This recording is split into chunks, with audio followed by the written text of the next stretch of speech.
Hi, my name is Angelo Lopez. I am a Filipino-American editorial cartoonist in the San Francisco Bay Area, and I'm honored today to be speaking to a wonderful cartoonist from Alaska, Peter Dunlap-Shohl.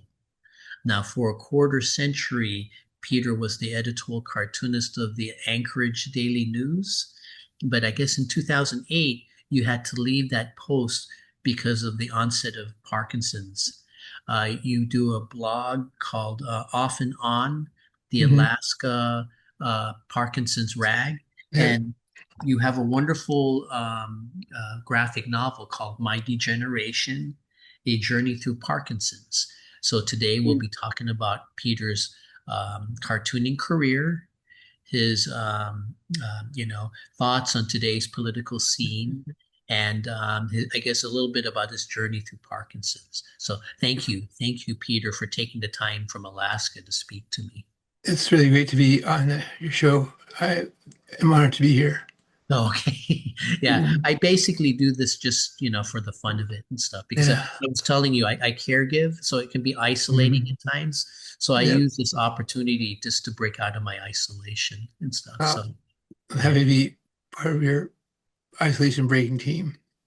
Oh, so far it's Mhm. just me and my wife Yeah. caregiving right now. So, okay. No, I also want to show you, since you're from Alaska, I wore this shirt. Mhm. So, because I hear a lot of Alaskans Yeah. being spammed. So, It's a joke that goes back to a guy who was a piano player in town, and he had a show that was shot through with spam. It oh, was, it was his one of his jokes was oh, to um, portray Alaskans as spam hungry people who didn't know any better, I guess. no. It's, Oh, it's, oh, mhm. oh, okay, okay, So, okay, yeah. okay. Well, let me ask my first question to you. Hmm. Um, how are you surviving Trump's second year so far? And what are your biggest worries so far? Well, I'm surrounded by, let's see here. I have some thoughts I scribbled, which I don't think are in. Oh, here we go. It's how am I surviving Trump? Well, I'm doing all I can to uh, resist without becoming a guerrilla Yeah, who's hiding out in the woods with a gun.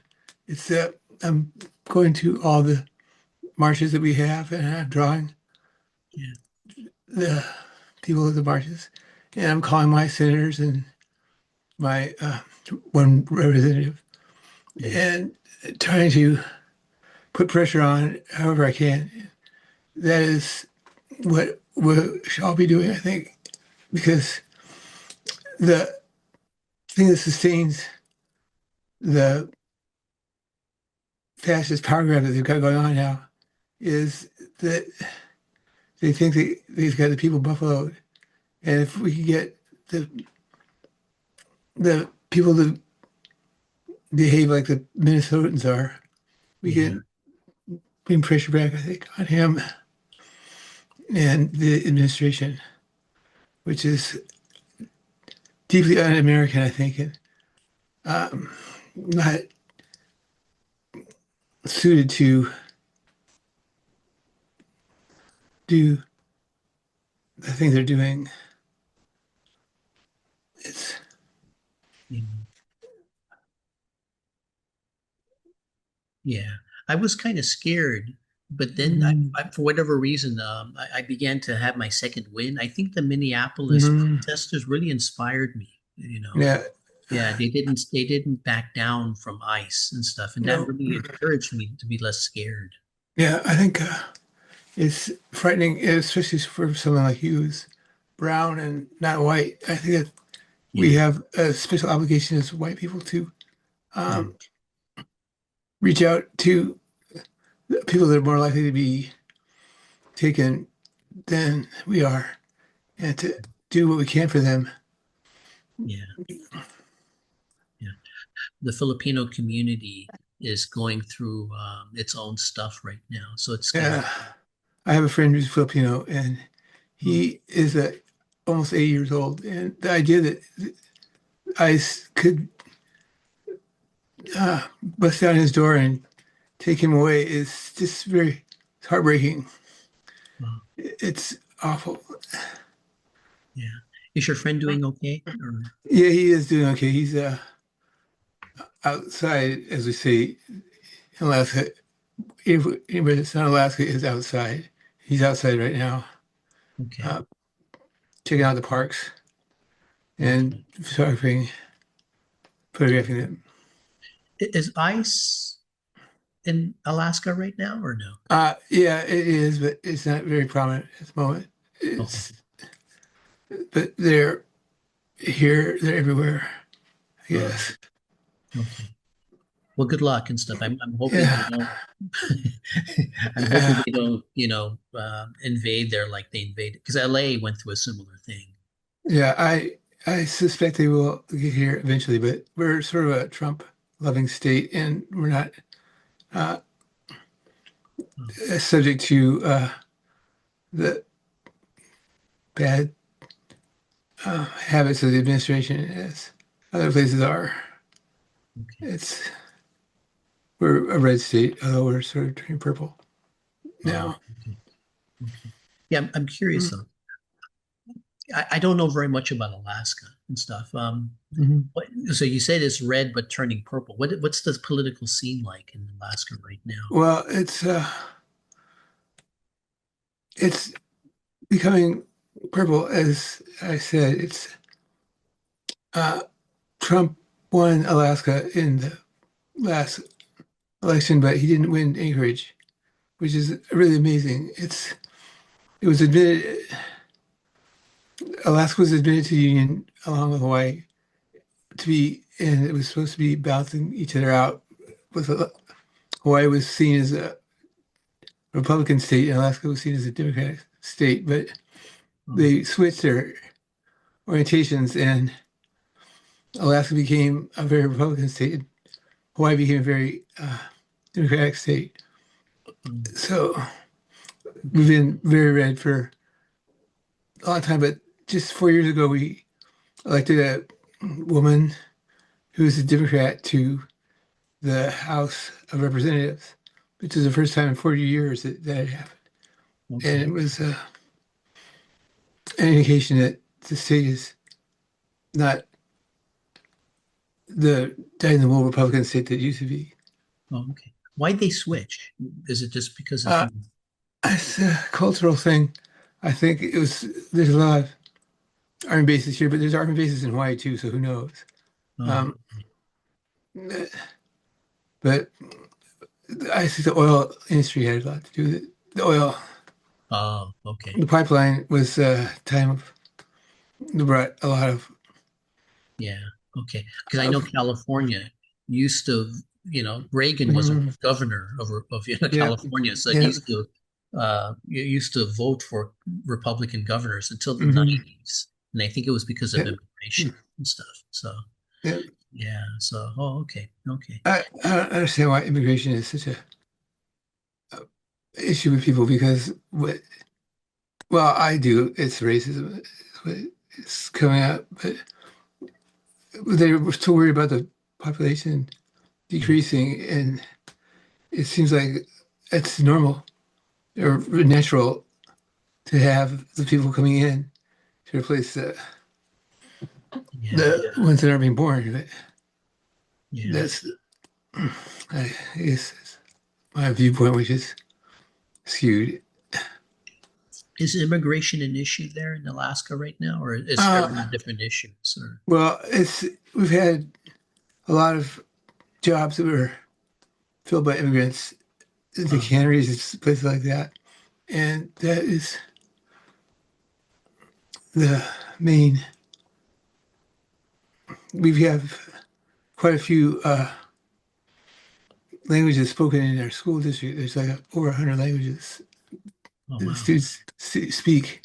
Uh-huh. And it is because there you can get a stake here with your family if you move here because we have this program called the Permanent Fund Dividend, which gives over $1,000 a year to each member of the family that lives Oh, here. So a lot of people can move here and they can uh, live uh, in a house and with their relatives, and they can all have $1,000 check to, which adds up pretty quick when you okay. have kids. And so that is one reason that people come here. Okay. Okay. Is that because of the oil? Is that how they get the Yeah, fund? it's oil. Oh, okay. It's the oil is one of the things that has worked for our Mm. politics over the years because we have had so much money that we could give away Uh, to various industries and people. mhm. It's a very peculiar state. Okay. And that's why it's Republican, I guess. It was yeah, it attracted a number of Oh, okay. a Okay. lot of people in the military came here, Oh, and they tend to be Republicans. okay. That's Okay. another reason. Yeah. Okay. Now I'm curious. How did you become interested in cartooning, and who are your cartoonist heroes and heroines? Well, it goes back to about first grade when I was over at my friend's house, and he showed me this drawing that he had. He said, "You see this drawing, Peter? You'll never do a drawing as good as this." And I looked at the drawing which he traced out of the English Times, and I Yeah. said, "Well, I think I can do a drawing as good as that." And I sat down and did a drawing, and it wasn't as good as his, but it was the first time that I thought that I realized a little kid could do a drawing and that anybody could do a drawing.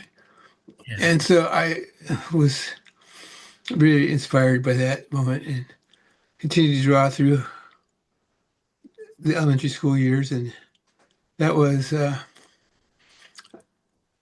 something I got a lot of good feedback on. I didn't ever have any problems with teachers being mad at me for drawing in class or anything like that. It didn't live the cliche. Yeah. It was, and by the time I was a fifth grader, I knew I wanted to be a cartoonist. Yeah. And that was uh, because of Pat Oliphant, whose drawings I loved. Yeah. His this wonderful line, and his drawing was masterful. Yeah. It seemed like the type of cartooning that you could do as an adult, and you wouldn't have to be ashamed of it. Yeah. It wouldn't be a silly way to spend your life. You'd spend your time commenting on the big issues and trying to convince people that you had the right idea Yeah. and they were supposed to be confronted with the truth. Yeah. That was what attracted me then. But it started with the drawing, and that was my heroes were Ronald Searle and uh, Wayne Stayscott, who was a cartoonist for the Chicago Tribune, who has this really wonderful loose style and Yeah. really very he had a light touch that was really sort of admirable. And then Dick Wright of the Miami Herald, I think, Yeah. was one of the people that I thought was really almost in the same category as Oliphant when it came to his drawing. Yeah. And it was so by the time I was a fifth grader, it was Watergate was going on, and that was uh, inspiring in itself because of the way that the people were taking on the issues. And it was a time when Herblock was given a Pulitzer, I think, for his cartoons on Watergate, and Yeah. that was sort of thing that really made me feel like there was something to it. Yeah. Well, that was a high watermark of editorial cartooning, if Yeah, you it so really was. Yeah, I don't know uh, yeah. Well, that's if you cool. were aware Yeah. of it at that time. That was Yeah. it was intoxicating. Yeah. I I used to take I had a subscription to Time magazine. Would cut out the editorial cartoons that they would publish, Oh, and I kept them in a binder, and I would go through this binder from time to time and admire them and study them. yeah. And it was this sort of thing that I was fascinated with ever since I was a small child. Yeah. Well, if learning how to draw, those are good models because they really know Yeah. how to draw. Yeah.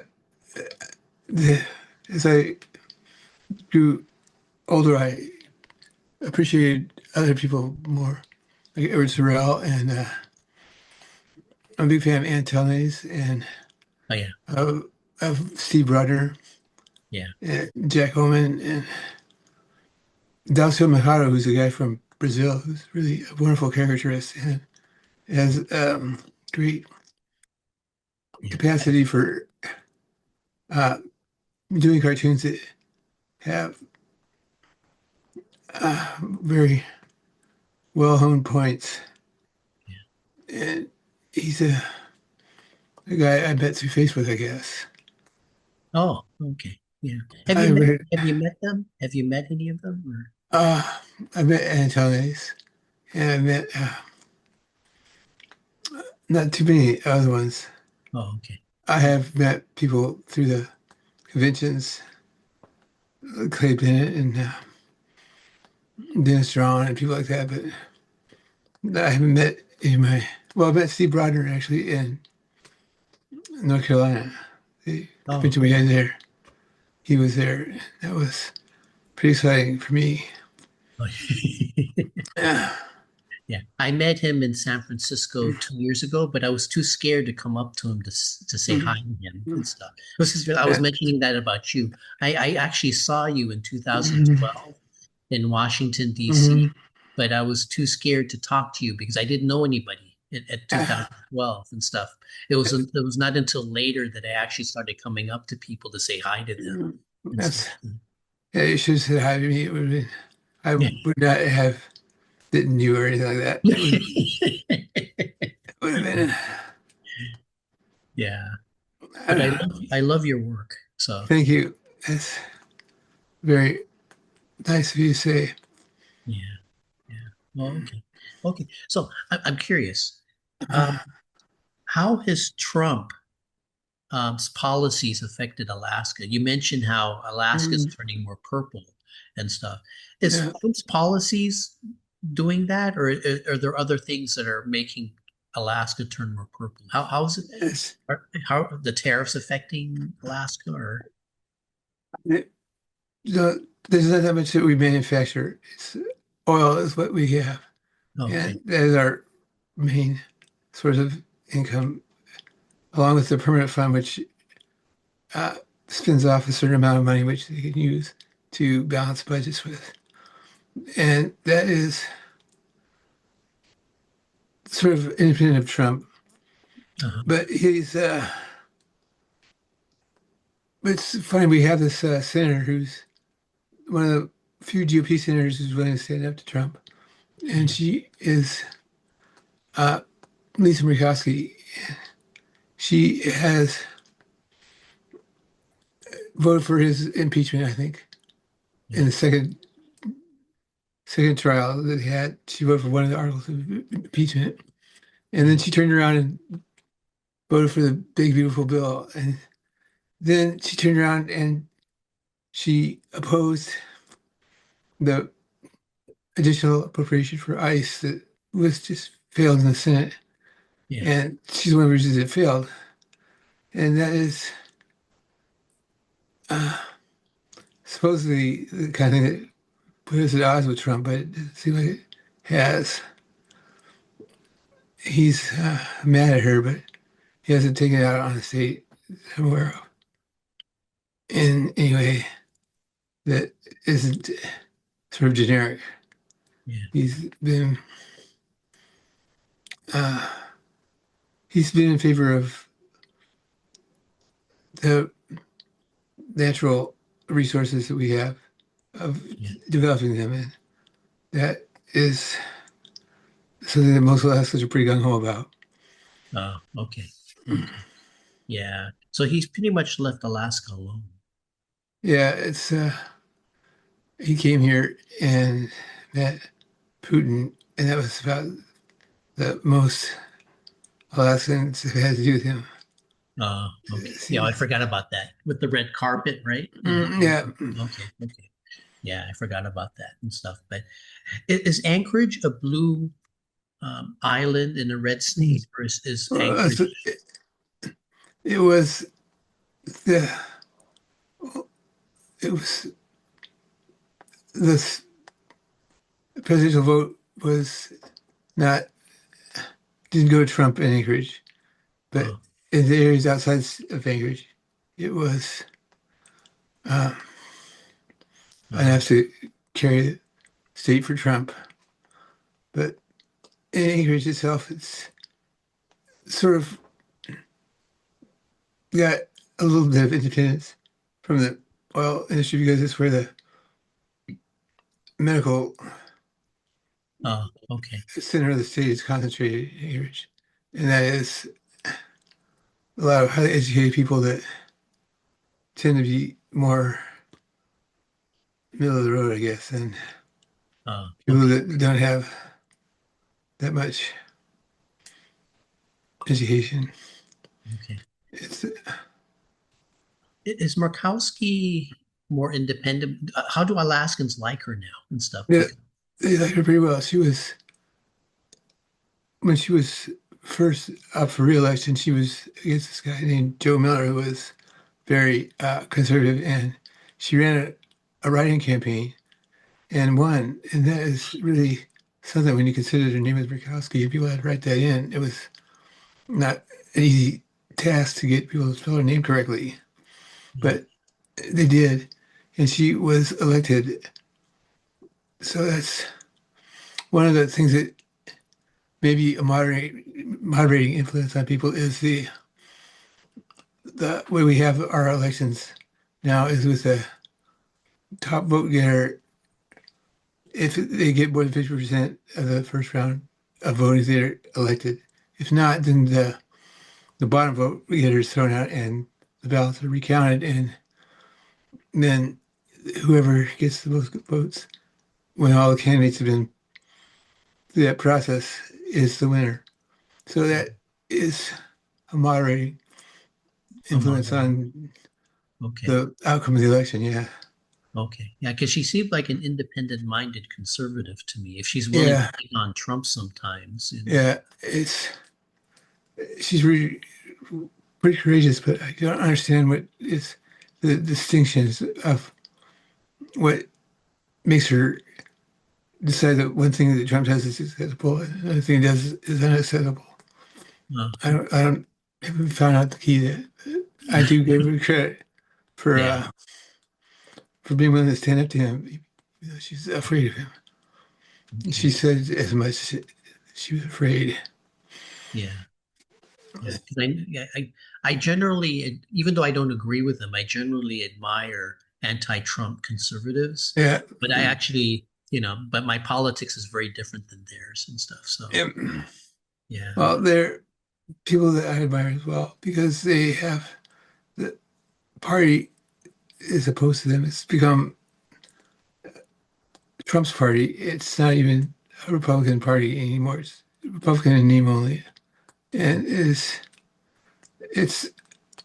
ideology doesn't exist anymore. It's fielding to Trump, which is the key. And if he doesn't like what you're up to, you're in trouble. Yeah. Have you faced pushback? Because you're a critic of Trump. Have you faced pushback from anybody or no? Yeah, a little bit, but not that much. Okay. I people are the main outlet for my cartoons now is my Facebook page. So if you're not on my Facebook page, you're not seeing my work, and Okay. it's it's not there to provoke people. Yeah. Yeah. I know you mainly from your Facebook page and stuff. Hmm. That's why I thought I'd do a talk with you. Hmm. Also because during the past year, the series that you've been doing on brave Hmm. truth tellers, that really Hmm. inspired me and stuff. There have been times Hmm. when I've been kind of scared and stuff and Hmm. depressed. And Yeah. your kind of biography series on brave people gave me more courage because I'm Oh, not that's I'm not too courageous, but when I read about the profiles of the people that you have, it makes me more brave and stuff. And some of the people you profiled are anti-Trump conservatives and stuff. So yeah. yeah. So what gave you the idea to do that? Well, it's the combination of a number of things led to the creation of the series. One was the fact that everybody in that cartoon universe has been throwing lightning bolts at Trump, and he's still standing. And that suggests that it's not very effective what we're doing. Yeah.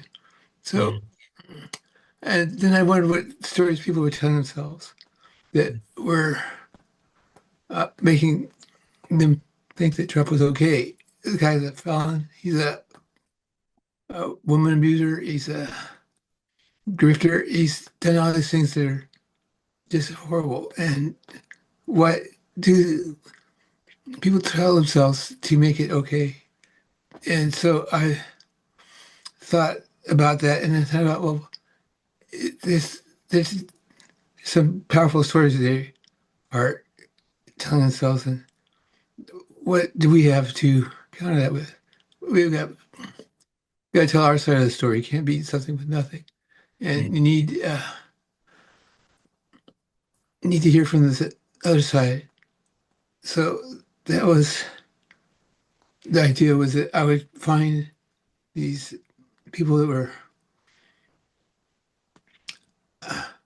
essentially truth tellers, because that seemed to be the worst thing that Trump does is batter us with lies, and that is what I've used to distinguish who I want to put in there and who I don't. And I enjoy finding out about these people that are so extraordinary in the contributions they've made, and it's interesting to see a spotlight them. Yeah. It's it's important that we tell stories that are counter to the stories that they're telling themselves, because I think we have a better story, which is the story of the country which is stood for freedom, but only for a few to begin with. It gradually expands, and black men are admitted to the citizenship, and then women are admitted, Yeah. and then gay people and trans people are seen as legitimate people, Yeah. and they all, it's the sort of human freedom expanding that's Yeah. inspiring. It seems to me it needs to be told so that Yeah. people have a reason to believe. When you finish this, are you thinking about making it into a book and stuff? Uh, Because I love the fact that you're teaching about the history, but the better part of American history and stuff. yeah, I think it would be a wonderful book. it's, I had a couple of people that suggested that. I don't know if I don't have an agent or anything like that. It's Oh, okay. I could do it, I suppose, myself, self-publish it, but it's just enough style out of that. I gotta see if I got how many pages I got. I got 35 so far. It's been uh Well, you got 4 years. yeah. Yeah. So that's yeah. But because they're suppressing history and stuff, I love the fact that you're teaching history and Uh, stuff. it's one of the things when you can be 65 years old or 66 is Oh, that you feel like you've seen a lot of history and you can tell about it's what my second book is about the history of the nuclear weapons in Alaska, and yeah.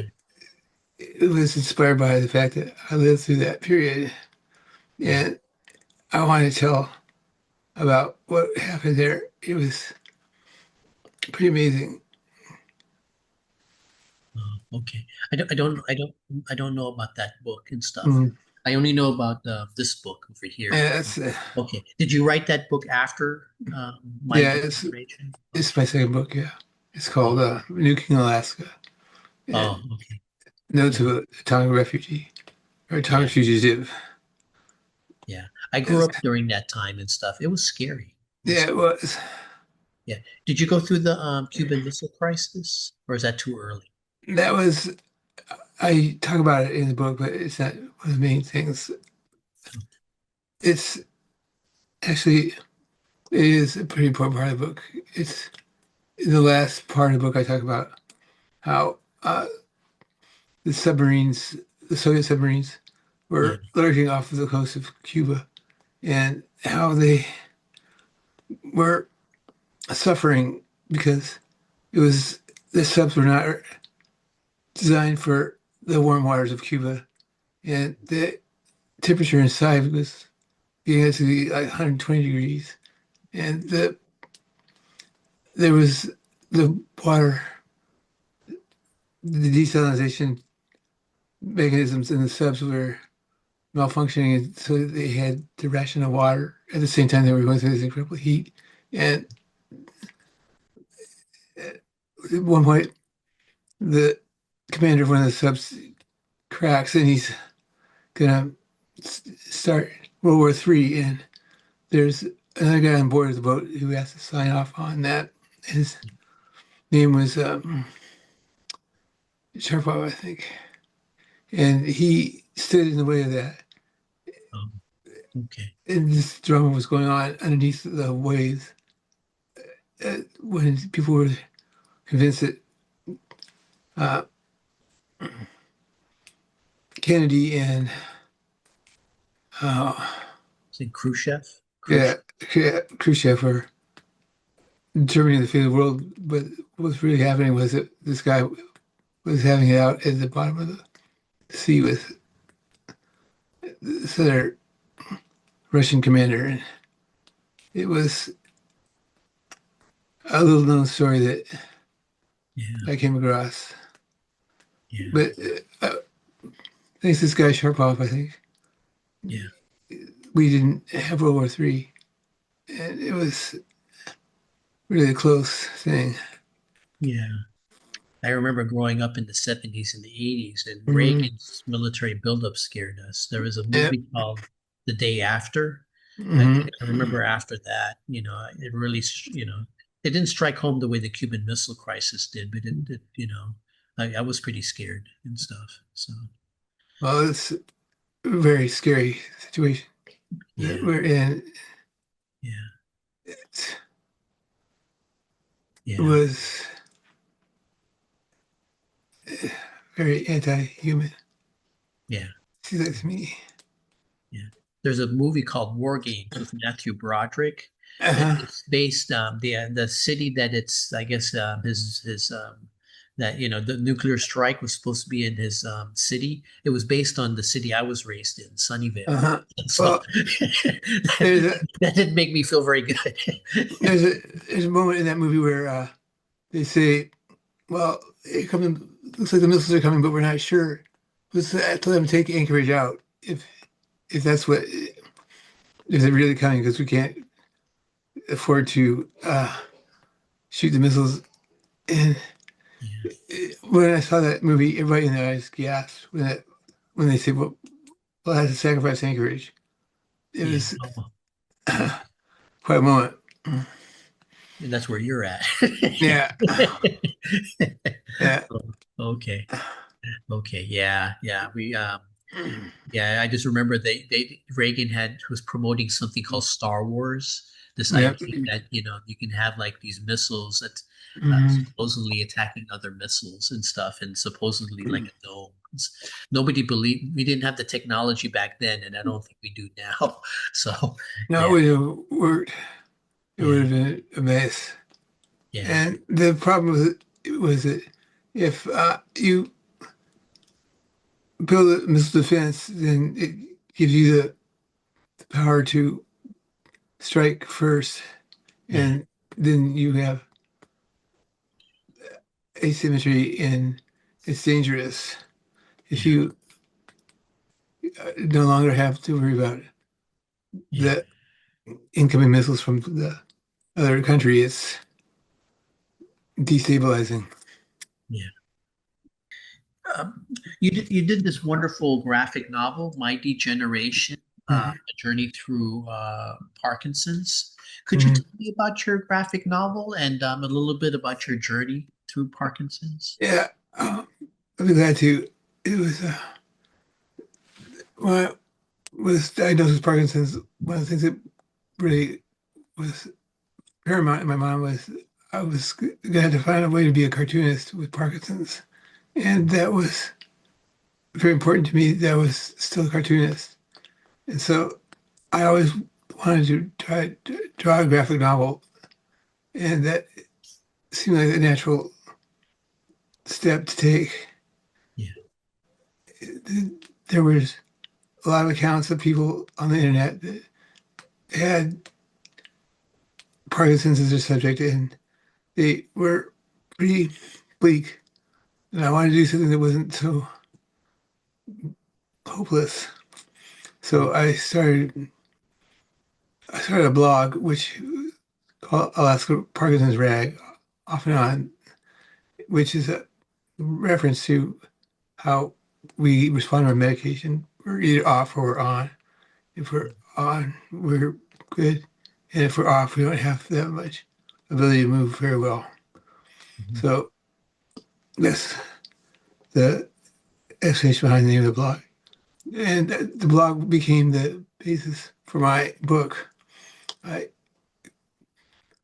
I wrote entries maybe 2 or 3 a week, and then when I was gonna make them into a book, I just went through the backlog of work I had and picked blogs that were the most compelling and illustrated that and turned it into a book proposal, which was a handy thing to have when the call for entries to uh, make this program at the University of Pennsylvania, yeah, graphic medicine, and they were publishing a book that was called the Graphic Medicine Manifesto, and they wanted to start a series of books now on graphic medicine, which is the intersection of comics and medicine. Anything in that category would be considered graphic medicine, and it's really blown up to be a huge thing. oh, Plenty for a number of small number of people that were involved to conferences now across the world, and the University of Pennsylvania was right at the center of this, and they sent out a call for manuscripts, and I had mine, so I sent it in and didn't hear back from them for about a year, oh, and then it was a call from the editor that yeah, was the starting of the process of creating the book, yeah, and she found the first chapter to be pretty uh, inviting, and so she asked me to send the rest of the book, which I did, and this is another 6 months to a year. And she got back to me and said, "Well, we like the first part, but we have some problems with the manuscript. It's too wordy, and it has these flights of ideas that don't seem to go anywhere, and it's too humorous. So take out half the humor and cut down on the words and mhm, organize it better, and you have a book." So that's what I did, and it was another year of work on that, redrafting the entire thing. Yeah. But it turned out better than I ever thought it would, and it was well received by the reviewers that read it. And I've had many contacts with people that have been comforted by the book. It's really wonderful that you can do that with a comic, and it's in fact been studied by uh, Professor Michael Green, who gave the book to a group of people to read and get their reactions. And it was found that it was helpful to people who are involved in Parkinson's care Yeah. in seeing the people as real. Uh, it's more than just the patient in bed number 42 or whatever. It was, they saw them as people Oh, okay. So, more. oh, go ahead. Go ahead. It's fine. It was found that it did have a good effect on people that were taking care of people with Parkinson's. And that was sort of the whole premise of graphic medicine, was that the books that were doing this work were effective. And they found it was effective. Mhm. Was the graphic novel format especially helpful? Because I'm wondering, um, compared to other types of things and stuff, did it can because part of the reward is just the response, right? And stuff. Yeah. Was it the graphic? Because I'm in page 30 now. I Mm, only got the book last week and stuff, but mm, I love it. Part of it to me, it seems like I feel like I'm getting into your mind and how your struggle to adjust. yeah. It's uh, comics are a wonderful way of expressing the inexpressible, the stuff that you can't uh, put into words. Yeah. And it's, I think when I decided to do the book, I wanted to do something that was not a repeat of the the information that was already out there. I wanted to do something that would be different. So that was one thing that led me to use the comic graphic novel form. And another was that it would be a way of reaching people that wouldn't normally read a book. Yeah. They would read a comic. And that was another stimulus for writing the book. And then there was also the compression of information you can achieve in a graphic novel is really great. You can get a lot of information in there, which is it's a 100-page book and it's got tons of information in it. And that is another reason that I wanted to do it. But I always wanted to try a graphic novel. And so it was a natural step for me to make. Did you enjoy it, or was it? I talked a couple of months Mm, ago to a cartoonist who's doing a graphic novel. mm, For her, it's kind of painful because mm. it's a lot longer than what she's used to. Was it painful for you? Yeah. Was it very rewarding? Well, it was pretty rewarding for me, I had to say. It was not painful at all. Okay. It was, I was really interested in the subject matter, and I had something to tell, which is that Parkinson's is subject to exercise as a way of cutting the symptoms down and probably slowing the disease down, which is something that nothing else has been found to do. And it was just uh, my work on the book began just as the information started to break about the value of exercise for people with Parkinson's. So it was felt like I was able to report on stuff that was um, happening as I was writing. It was really a joy to do that. I've always liked to be the person that was giving out information. It's Yeah. been ever since I was a first grader. When my teacher wrote, "Peter has lots of information he is willing to share," and that is my modus operandi Yeah. is to tell people the wonderful facts I've learned, and that was a great thing. I'm curious. Did your experience in my degeneration make your second book easier? Uh, Does that make sense? Does oh yeah, it was a very different sort of project because the first book was all based on my experience, and the second book was about stuff that I knew about, but was not directly, for the most part, affecting me. So I had to do some research and find out what the people were up to that were featured in the book, and that was sort of fun, I think, to find out what people like Ever Teller were up to. Uh, the people that had to clean up the post-earthquake mess that was made at the Nike missile sites, yeah, and it was a very compelling story I had to tell. yeah. So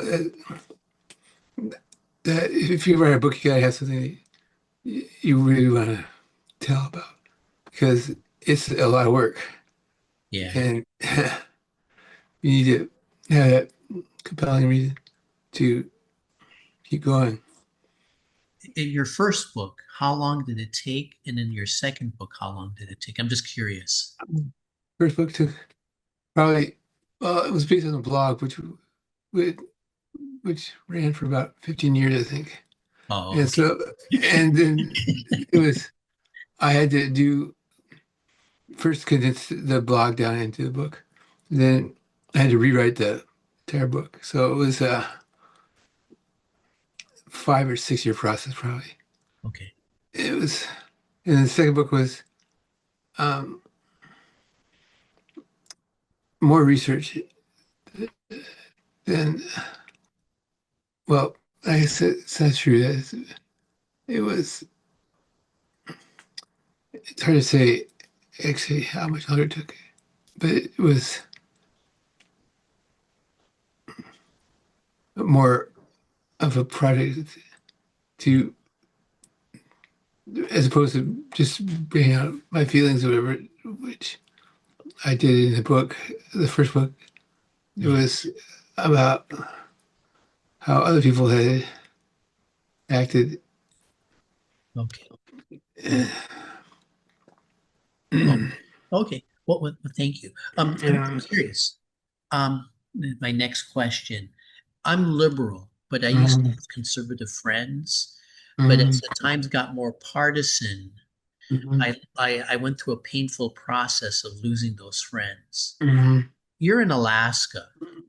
Did you go through a similar experience? And uh, I guess my second question, do you have any hope that we can bridge some of these political divides? But first, did you have the experience of losing conservative friends or? I think I did lose some, but they were uh, probably the old high school people that were uh, Facebook friends with me that just sort of drifted away, and they probably did it based on my political views, which is somewhat at odds with the state. Yeah, So I think I did, but it wasn't, people knew pretty much where I stood on stuff yeah. before the Trump administration came in, that they were either able to accept me or not Yeah. based on what they'd seen me do. Okay. Do you have any hope that we can bridge these divides or? Well, it's really a good question. I don't know if we can or not because Okay. it's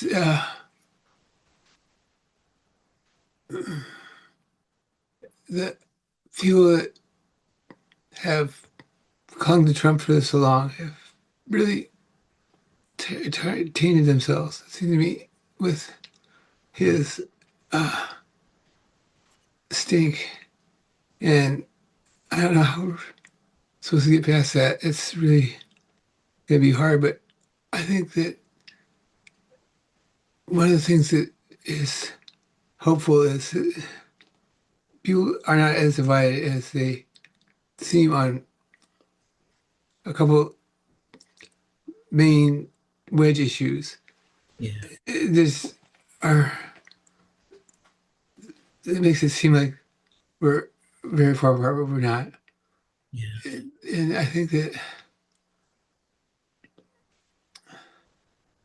the problem is that we've got so much bullshit. We are not seeing each other clearly. And that Yeah. is the sort of thing that we can address as cartoonists is calling out the bullshit. And Yeah. that is what our mission should be, I think. Oh, okay. Okay. Uh, I'm curious, just out of curiosity, this is a two-part question. Okay. How is the Anchorage Daily News doing right now? Well, And more generally, how is journalism in Alaska right now? the Daily News is hanging in there. It's been bought and sold like twice, I think, Okay. since I was there, and it is still doing some of the work it used to do, which Yeah. is being the chronicle of the daily life of the city, and it is probably doing the job that it needs to do, but it has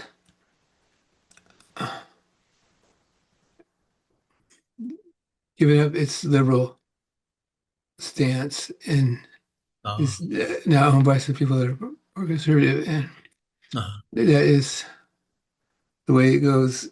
The owners of the press are the people that get to say it's printed, but it's not as defiant and uh, self-assured as it was. yeah. Yeah. It, but there's been studies that show that towns that have a local newspaper have better civic engagement and Yeah. um, better run governments because of the papers being there to ask those questions, make the things happen. And I think that the newspaper is what explains a town to itself. Does it Yeah. really know itself without its newspaper? Yeah. And that is being fulfilled, I think, by the Daily News now. Yeah. Okay. It's got a bunch of young reporters that are Uh, sort of full of beans and ready to yeah. So they're tackle it. still covering the city council. They're still Yeah, studying the investigating mayors and yeah, stuff. Okay. yeah. They won a Pulitzer actually for Post Service. Second one that the Daily News has won, Okay. and that was kind of a surprise because it was seen as a paper that was very limited in its resources, but that's one of the things that made it, I guess, worthy of the Public Service Prize was Oh, that it was able to, even with limited resources, able to cover this issue, which was the violence against Indigenous women. oh, okay. I'm curious. I saw in a Facebook post one of your former colleagues from the Mm, Alaska Daily Post. He was in Minneapolis, right? yep. Yeah, Yeah. it was really quite an extraordinary post. He's a great reporter, and he was he's just there to take care of his grandson, and he used some of the time that he was there to sneak off and do some reporting, which he's been retired now for a year, and Um, he just didn't have anywhere to put it but Facebook. yeah, And it was a great bit of reporting, I thought. yeah, And he's a real character and a good reporter. yeah. He's This guy used to come to work with his shirts on inside out and stuff like that, and he'd be unaware of it. But could really do the job when it comes to reporting. Oh, okay, okay. It sounds like you were proud of being in the Anchorage Daily News, I Oh guess. yeah, it was. Yeah, it Yeah. was a great paper, and it was run by people who really understood cartooning and were supportive of it. I didn't have a lot of problems with my editors, like many cartoonists have had. Oh, They were able to see the value of the cartoons and knew what a good cartoon was and what wasn't a good cartoon. It was really an unusual situation. you were given free reign. Yep, Okay, okay, okay. pretty much. I Yeah. had, Oh no, go ahead. Go I ahead. had, well, I would just get feedback after something had been published, but I didn't get hit off at the pass. It Okay. was an unusual situation, like I said. Yeah. Yeah. In my paper when I was in it, I never saw my editor. I just emailed Uh-huh, my cartoons, and uh-huh. but I was lucky in that sense too. He almost never the only I would get like one cartoon axed a year and stuff. Mm, It wasn't that bad and stuff. He pretty much gave me free reign. that's what Yeah. you gotta have if you're gonna do your best work. Is you gotta have Yeah. that freedom. Otherwise, you're just second guessing yourself all the time and not coming up with strong ideas. Yeah. Yeah.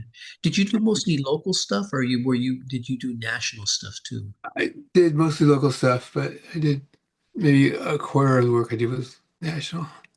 And Um, it's, I think that local cartooning is much more powerful than national cartooning because uh, the mayor would read the paper and the president doesn't read the paper. yeah. And that is the way you have your leverage is with local stuff. Yeah. And that's where I think I had my biggest success was on working on the tobacco tax issue when I was had a new editor, and it was sort of thing where he was sort of feeling his way around, and I was feeling my way around about where we were going to draw the lines. And Yeah. I ended up doing a lot of tobacco tax cartoons, and the Lung Association later said to me that that was one reason they got the tax raised was the cartoons that were um, bombarding the legislature with message that was repeated often, which Yeah. was that we needed to raise the tobacco tax. And that was a very important moment for me to realize where I had my leverage was in that Yeah. arena. Now you're mentioning something now that I'm curious about and stuff. I remember you're mentioning that cartoonists nowadays we're attacking Trump like crazy, but Hmm. we don't seem to have an effect. But in local issues, Hmm. cartoonists still have a lot of power, right? And You stuff. know, I think they do they say that they have uh,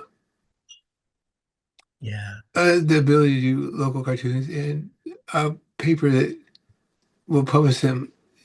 If you're just doing local cartoons and putting them on a website, it's not the same as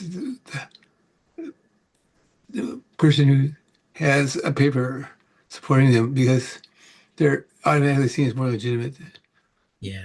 and they're taken more seriously because of the link they have to the newspaper.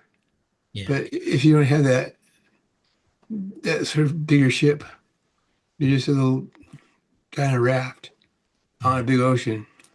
Yeah. That's how I feel right now sometimes Hmm. because I was in the Philippine news today for I think 12 years. Hmm. And so I had a built-in audience of 20,000, 25,000 Hmm. readers. But when I got let go, I Hmm. kind of feel for the past couple of years, I felt adrift Hmm. and stuff. So my cartoons are in a European news site, Hmm. but I don't Hmm. really know much about Europe and stuff. I really Hmm. want to contact the Filipino American audience, but it's sort of like now that I don't have a newspaper, how do I get it and stuff? So I Yeah. understand what you're saying. Yeah. It's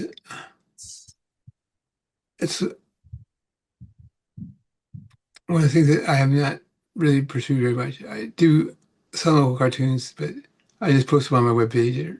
That's Yeah, that's where they languish, I guess. yeah. Yeah.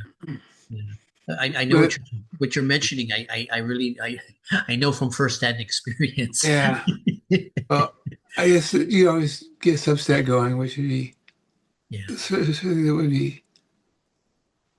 Do you have Uh, Substack? well, I was actually involved in Substack earlier, but the guy that was running it was an old editor of mine that was I really loved, and he was sick and died. So that was the end of the Sorry. Substack. Uh, Yeah. but I have I have a third book that I've written, and I'm thinking about releasing that on Substack because it would be pretty. The work is all done now, Yeah. and so it would be pretty easy to do release a page a week or something like that, and then build an audience that way. I Okay. think, but I may have the book published by my Uh-huh. pu- publisher that I have now, so that would be the way I would do it if they wanted to publish it. Yeah. Then I will let them post it rather than doing it on Substack. But Yeah. it's very tempting to do it that way. Yeah. I haven't tried it yet, so I don't know. I haven't tried. Mm-hmm. I know most of the cartoonists I know have tried Substack, but Mm-hmm. I haven't tried it yet and stuff. Yeah, So, Clay Jones has a Substack that's very good, oh and and Steve Ryder has one that's really excellent, yeah, and Antel Nace has one. yeah, She's got beautiful drawings in there. yeah. Yeah, no, I'm curious then. My last question was just about you're mentioning about uh, what influence our cartoons have. Mm-hmm. What do you think is the responsibility of an editorial cartoonist then during this Trump era and stuff? I, Should we just focus on local then, or I mean, and also after you've asked to answer that question, what do you love? What did you uh, love about editorial cartooning and just cartooning in general? But first, what do you think the responsibility is right now during this I Trump era? think the responsibility we have is to tell the truth and to demand that Mhm. they tell the truth as well. And that is something that is almost contradictory with cartoons because, as Pablo Picasso said, art is a lie that tells the truth. Yeah, That is our calling and needs to be uh, for people with very bullshit detectors, I think. And that is, yeah, I'm going to use this, and everybody else seems to have a broken bullshit detector. yeah, It's I should say everybody else. It's 33% of the voters have a bad bullshit detector. It needs to be replaced with something that's working. yeah, And I I think that the idea that we wouldn't do anything on Trump is not going to work because if he doesn't have the criticism, there won't be anything for people to rally around. I think that cartoons can comfort people and let them know they're not alone in their is the thing that people don't agree with them. They can take consolation from the fact that the cartoon is uh, evidence that people are not all in cahoots with this grifter. Yeah. So I think it's just one of cartoonists to tell the truth and let the chips fall where they may. Yeah. Yeah. And what I've loved about cartooning is the idea that somebody would have an influence with just drawing these pictures, which are often full of distortions and uh, humor and stuff. They can change policy with that. Yeah. Is one of the things that I think is really wonderful. Yeah. It doesn't happen that often, but the fact that you can do it, and the fact that I got paid for all those years to draw is really wonderful. I really like that. It was felt like a great way to make it to the world. Yeah. Well, I mean, the your tobacco tax cartoons Hmm. is an example of how you changed, in that small set of Hmm. cartoons, it showed the power of cartoons to change. Yeah, if they had to, it has to be uh, plausible that you have the power. It's only works if people perceive you as having power. It doesn't work if you are not legitimate in your views. Yeah, But if you have the credibility, then it works. It can work. yeah, yeah. It I guess doesn't. sort of like Herblock, he was able to take Mhm. on Watergate, or Herblock was able to take on Joe McCarthy in the Yeah, 50s. And so, that's he was one of the only people who would take on McCarthy, and he was really instrumental in bringing him down, I think. yeah, yeah. And I guess, but part of that was the Washington Post gave him the credibility, I guess. Yeah, I think if you didn't have that Yeah, he big might not have been. fortress to Yeah, uh, enfold him, it would have been much more difficult for him to get anybody's attention, I think. yeah, yeah. Well, well, He thank you. did. Yeah. Yeah, you're welcome. Yeah. Well, I'm curious. Before we go, I Uh-huh. know that I think we have 6 minutes left for our talk. If Uh-huh. you look in the right corner, it'll tell you Uh-huh. that how much time we have left. If you put the mouse there, I'm just curious. You played. I looked on YouTube. You played. Mhm. You're in a band, a blue kind of a. Is it a bluegrass band, or is it sort of? It's well, we have several sort of iterations that we perform, and we play a lot of Irish music, and we play a lot of bluegrass and Americana music. Uh, So it's the two strains of music that we play okay. are Could you tell related, me? but they're separate. Oh, okay. Could you tell me a little bit? I remember you're mentioning a musical instrument you play, and are there any dates in the near future that you and your band will be playing? Well, we got a gig kind of for St. Patrick's Day in March, which we're preparing for now with practices. And that is one of the things that we've done every year is we've had a pretty good gig on St. Patrick's Day. Yeah, It's something I'm looking forward to. yeah. It's um, Oh, okay. And what musical instrument do you play? I forgot what I, it I was. play the dobro and I play the mandolin, Oh, which okay. is it's the result of Parkinson's. Is I used to be a guitar player and it was too hard for me to get all the the multiple tasks of playing the guitar were too much, and the mandolin is a smaller instrument, and it has fewer pitches to be concerned with. There's four strings, or four sets of two strings, and the guitar has six strings, each with a different tone, and the mandolin has four different strings, and it's uh, easier to concentrate on the four strings than it is on six strings, Uh-huh. and I don't have to play the bass parts.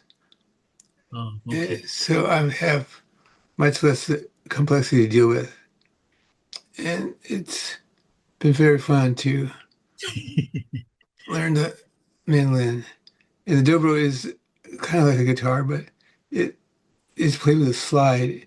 So that's one thing you hold in your left hand, and it just it acts like one finger. Oh, So you have less to think about. oh, Although there's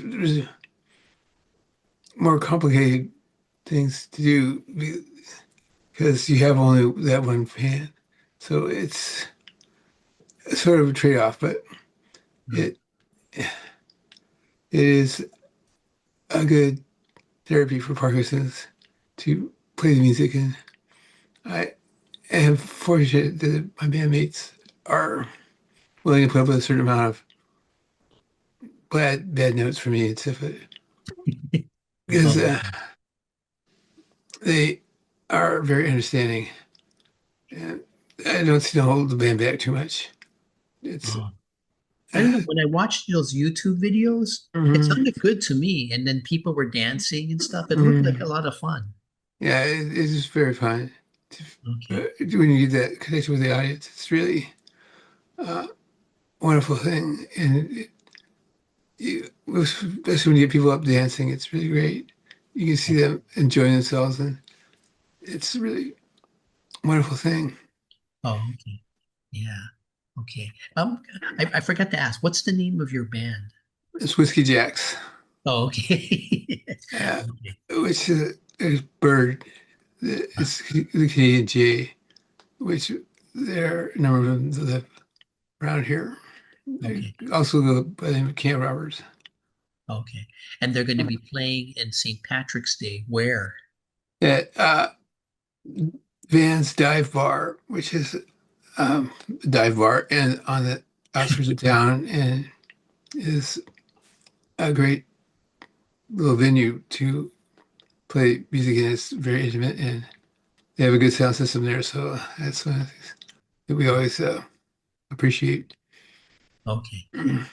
Well, thank you very much and stuff. I appreciate Well, you taking the time to talk to me. it was very fun, and I appreciate you uh, having me on your podcast. It's great to Oh, be on it. yeah. Like I I said, hope. I do these because I'm a nerd. So I mean, Mhm. Yeah. I'm a Well, cartoonist nerd, but also because I mhm. admire you. I only known you mainly from the Brave Truth Teller series, but I love that series Mhm. and Well, stuff. thank you. Yeah, That's what it's for, is to give people the reassurance that they're not yeah. alone, and they have people who've gone before them that are really important people in the formation of the country and the ideals that we have.